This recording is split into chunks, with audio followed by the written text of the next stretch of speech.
Chapter 10 Sunrise. "Boy, I'm glad to be back in my jeans," said Annie.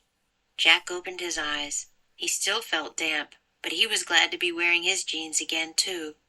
"Welcome home," said Morgan. She was standing in the shadows. "Are you all right?" "Of course," piped Annie. "And we brought back the lost book," said Jack. He reached in his backpack and took out the jeweled book of Brother Michael.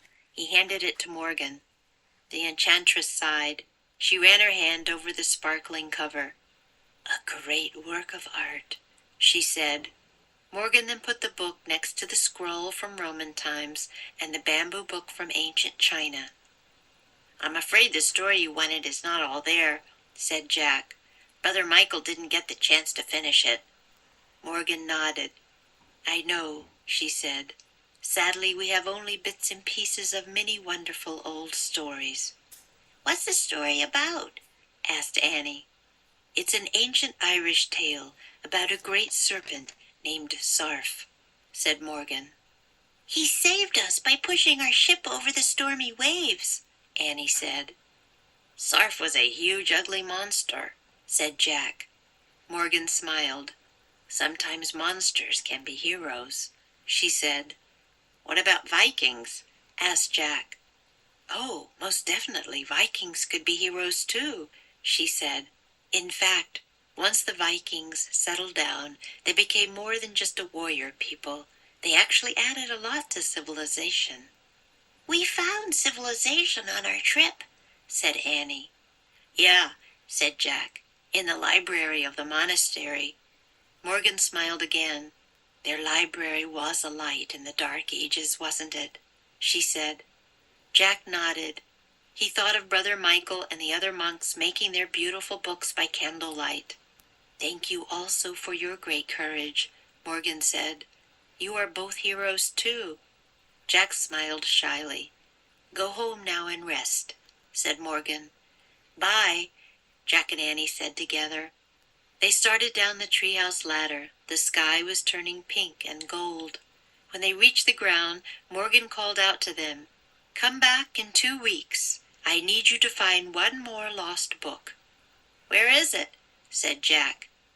"Ancient Greece," said Morgan. "A place with the highest civilization and the first Olympic Games." "Oh, wow," said Annie. Jack was thrilled. He had always wanted to go to ancient Greece.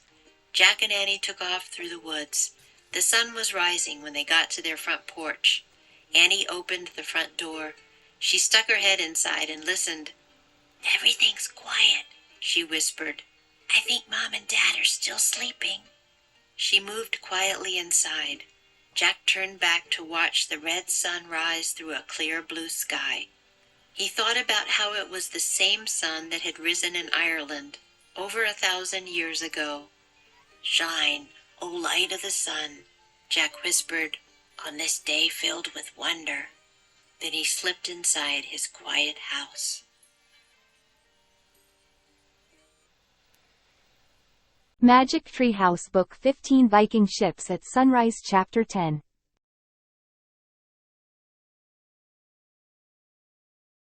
Be back. Boy, I'm glad to be back in my jeans.